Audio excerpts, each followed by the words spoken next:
Baik, Assalamualaikum warahmatullahi wabarakatuh. Pak Anies, Pak Ketum, Prof. Sul, dan teman-teman sekalian. Tiba saatnya sesi yang sangat-sangat baik. Kalau kita dengar Pak Anies bicara, pasti sering indah untuk didengarkan dan disimak. Pak Anies ini kekuatannya adalah pada kata-kata, dan orang yang bagus kata-katanya pasti pikirannya berkualitas. Pembicara yang berikutnya ini juga tidak kalah berkualitasnya. Dia adalah dukun politik modern. Kita undang Profesor Burhanuddin Muhtadi untuk segera naik ke podium. Yang akan beliau sampaikan adalah digitalisasi dan demokrasi. Saya persilakan, Prof.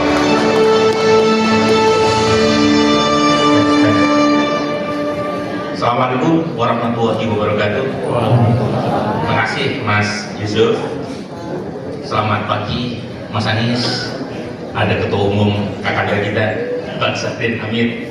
Ada kolega lama saya Kang Aso, Profesor Sulfikar Amir. Ada kawan-kawan yang nggak bisa saya sebutkan satu persatu. Ada Bang Gis, ada Prof Didin, ada Kang Refli, ada Mas Antoni. Lama kita nggak ketemu. Terakhir ketemu di hotel yang spooky itu.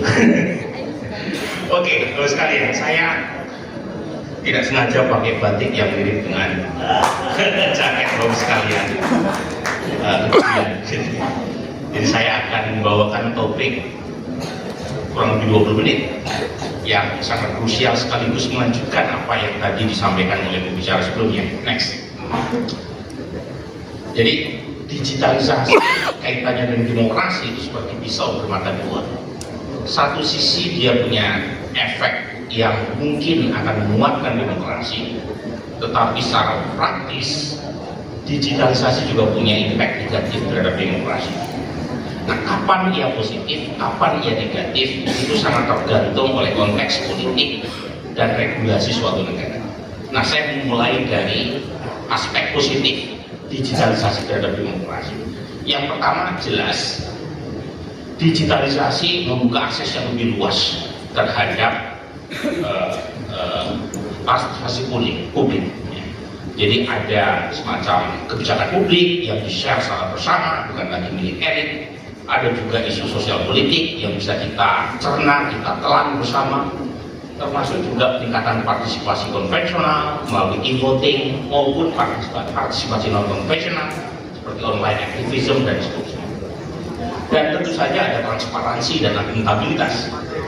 Jadi melalui digitalisasi via internet dan sosial media, kita bisa mengecek pertanggungjawaban kinerja pemerintah melalui macam-macam lapor.go.id dan seterusnya, termasuk melalui citizen journalism. Next. Nah, saya kebetulan bawa bukunya. Ini contoh aspek positif digitalisasi terhadap demokrasi. Jadi Sarah Jackson dan koleganya itu menyebut dengan istilah hashtag aktivism. Apa itu hashtag aktivism? Kata mereka, hashtag aktivism adalah strategi komunikasi digital yang mengkombinasikan antara teknologi, emosi, dan politik untuk menyuarakan suara kelompok marginal. Jadi ada tiga kata kunci di situ. Ada teknologi, ada emosi, dan ada politik. Coba kita lihat satu persatu. Next. Ini ciri utamanya. Jadi yang pertama, hashtag aktivism yang positif terhadap demokrasi itu berbasis sosial media. Yang kedua, politik dari bawah. Jadi kalau dalam konteks Indonesia ada peringatan darurat, ada Indonesia gelap. Tapi dalam buku ini contoh yang disebut adalah Black Lives Matter, Me Too, dan seterusnya. Jadi politik dari bawah, bottom up. Dan umumnya politik dari bawah ini keluar dari ciri kelompok politik formal yang cenderung kaku, sementara hashtag aktivism itu karena dia bersifat bottom up, maka muncul dari kelompok orang-orang biasa. Setiap orang punya suara, punya makna. Termasuk dia juga mengangkat identitas dan ada sosial, dan terakhir karena dia bersifat dari bawah, maka relasinya itu bersifat jaringan dan bukan hierarkis. Next. Nah, mengapa hashtag aktivisme ini marak? Yang pertama, karena dia menjadi disrupsi buat mainstream media gatekeeping. Jadi media tradisional itu terlalu kaku dan ada proses gatekeeping yang demikian kuat sehingga menyeleksi info-info yang dirasa penting oleh publik. Contohnya adalah Free Palestine. Kalau kita baca atau kita dengar media-media barat secara umum, itu nyaris tidak ada suara untuk mengakomodasi kegelisahan masyarakat global terkait dengan ketidakadilan sosial, ketidakadilan apapun yang terjadi di Timur Tengah. Baru-baru ini misalnya ada puluhan wartawan BBC yang membuat semacam pengakuan bahwa selama ini reporting mereka terkait dengan Israel dan Palestina itu direpresi oleh pimpinannya.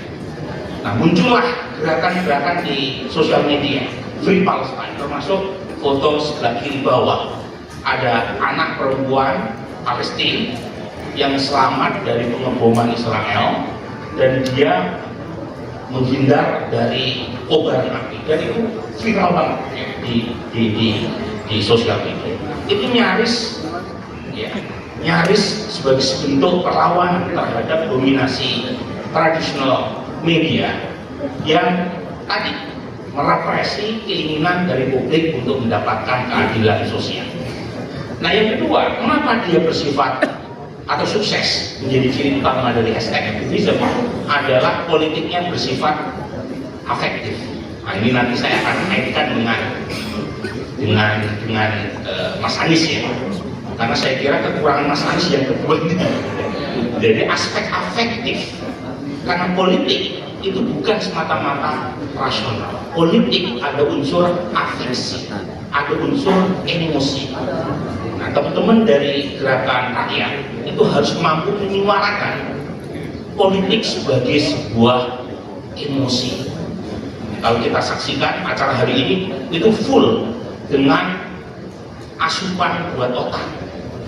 Bagus juga Bung Sarin ya, topik-topiknya keren semua. Tetapi politik itu tidak semata-mata urusan rasional. Saya barusan membaca bukunya Lerner, judulnya Emotion and Decision Making. Ternyata pengambilan keputusan termasuk dalam soal urusan elektoral yang selama ini menurut literatur berbasis rasional itu mitos, kata Lerner. Karena ujungnya pengambilan keputusan itu tidak bisa lepas dari emosi. Dia mengambil contoh, kalau orang sedang marah, emosinya marah, itu biasanya akan menurunkan resiko. Orang yang marah itu cenderung lebih berani dan impulsif. Tapi kalau orang takut, kata Lerner, dia akan cenderung menaikkan resiko, sehingga cenderung akan mengambil tindakan yang aman. Nah, penelitiannya juga menunjukkan kalau orang galau atau sedih itu biasanya meningkatkan konsumsi. Jadi orang galau itu suka belanja. Nah, itu contoh-contoh yang menunjukkan sekali lagi bahwa pengambilan keputusan termasuk urusan elektoral itu tidak bisa lepas dari urusan emosi yang tidak 100% rasional. Demikian juga dengan afektif publik. Jadi hashtag aktivisme itu baru bisa sukses kalau bisa menarik aspek emosi afeksi dari netizen. Dan terakhir adalah network counter public. Jadi hashtag aktivisme digitalisasi positif terhadap demokrasi jika dia mampu memberikan alternatif, ruang alternatif bagi kelompok terpinggirkan. Next. Nah, sekarang kita bicara aspek negatifnya ya. Jadi bukan hanya yang positif, tapi digitalisasi juga punya impact negatif dan secara empirik proven. Yang pertama, hoax dan disinformasi. Banyak kan? Dan sekarang tadi mungkin pembicara sebelumnya belum sempat mengeksplor namanya deepfake. Jadi Deepfake itu video artificial yang dibuat semirip mungkin dengan asli. Misalnya yang ramai kemarin, ada audio yang ramai seolah-olah Bang Surya Paloh memarahi Mas Anies. Hoax.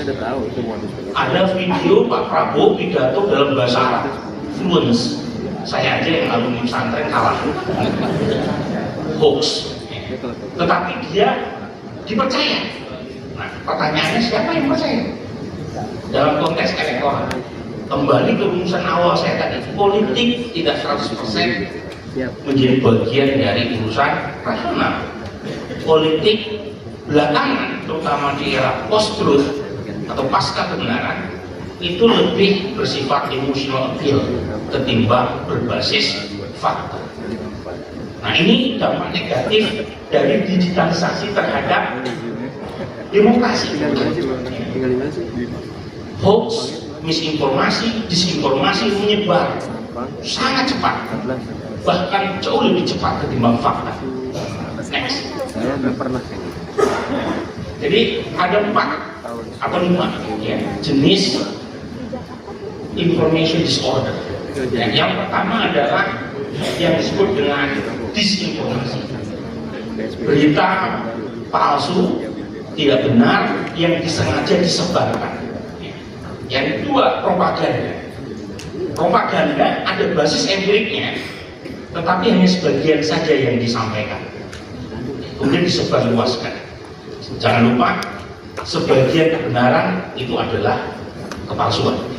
Jadi kebenaran harus disampaikan secara utuh, tapi kalau hanya diambil secara piki, itu bagian dari propaganda. Ada misinformasi, itu berita hoax, tetapi tidak sengaja disebarluaskan. Ada fake news, dan terakhir ada namanya malinformasi, yaitu satu bentuk berita yang tidak sengaja disebarluaskan, ya, tapi benar. Contoh kasus yang terjadi beberapa tahun lalu, benar ada faktanya, tapi disebarluaskan sekarang. Nah, itu namanya malinformasi. Next. Nah, ini dampak negatif digitalisasi berikutnya, yaitu menimbulkan polarisasi politik, echo chamber, dan filter bubble. Jadi temuan saya, kebetulan saya dan beberapa kolega cukup aktif melakukan riset berkaitan dengan disinformasi. Exposure pemilih kita terhadap 4 jenis information disorder itu sangat tinggi. Jadi orang di Indonesia itu cenderung mendapatkan atau terekspos disinformasi, misinformasi, hoax, dan propaganda. Tapi mereka yang terekspos oleh misinformasi itu tidak serta-merta percaya. Jadi ada variabel atau prediktor yang signifikan yang menjelaskan mengapa orang percaya terhadap misinformasi dan yang lain tidak. Dan yang paling kuat menjelaskan kepercayaan terhadap hoax tadi itu adalah aspek partisan, aspek emosi lain. Jadi kalau orang sudah punya sikap partisan terhadap kelompok tertentu, dia akan cenderung percaya kalau informasi tersebut menguntungkan kandidat yang dia dukung, meskipun faktanya tidak, atau cenderung percaya kalau misalnya informasi tersebut merugikan lawan dari kandidat yang dia dukung. Nah, ini ciri dari saya. Nah, sebenarnya ini saya sebut yang istilah selective belief. Ini nggak bagus buat demokrasi. Kenapa? Karena orang seharusnya menolak atau menolak informasi, menolak atau menerima informasi itu harusnya bukan berdasarkan sikap partisan, tapi berdasarkan fakta. Tapi faktanya nggak seperti ini, temuan empiriknya. Harusnya orang menerima atau menolak informasi bukan karena sikap ideologis, tapi betul-betul apakah karena fakta atau tidak. Next. Ini contohnya. Ya. Jadi kalau ditanya percaya atau tidak percaya, Mas Anies dimarahi sama Surya Paloh, itu yang cenderung percaya terhadap hoax ini itu adalah pendukung Prabowo dan Ganjar. Padahal faktanya enggak. Yang sebelah sana, orang yang percaya bahwa Prabowo berpidato bahasa Arab itu umumnya pendukung Prabowo. Oke.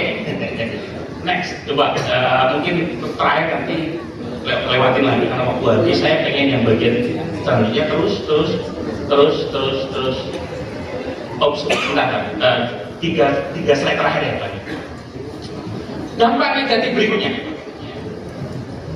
Digitalisasi punya dampak negatif karena dia punya potensi melakukan represi digital. Dan ini sudah baru, namanya surveillance kapitalisme, yaitu kapitalisme pengintaian. Sekali kita terkoneksi dengan media sosial, dengan internet, data kita, hidup kita itu akan di-capture oleh AI dan dimanfaatkan oleh para pelaku surveillance kapitalisme. Dan terakhir, terjadi ketimpangan akses digital. Ini juga dampak negatif digitalisasi.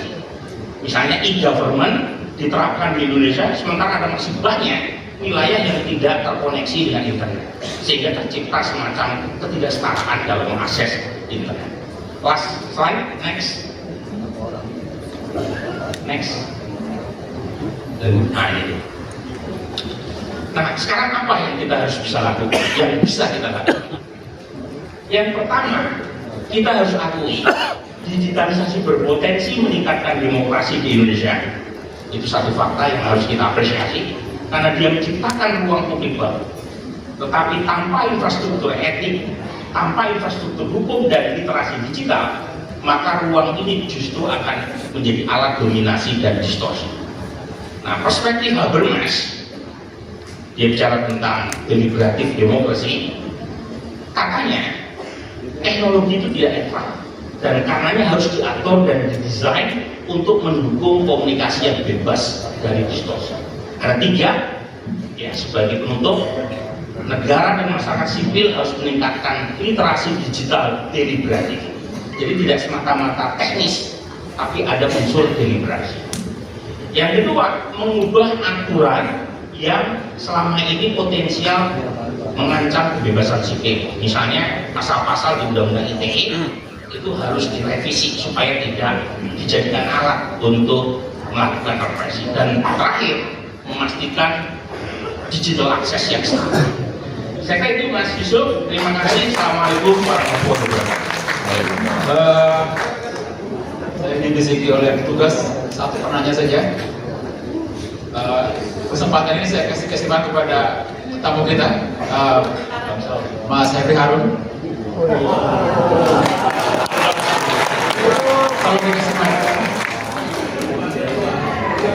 Assalamualaikum warahmatullahi wabarakatuh. Pertanyaan pertama, saya mendapatkan hasil survei tapi bukan dari lembaga Mas Burhanuddin. Soal rating approval, mengatakan sangat puas itu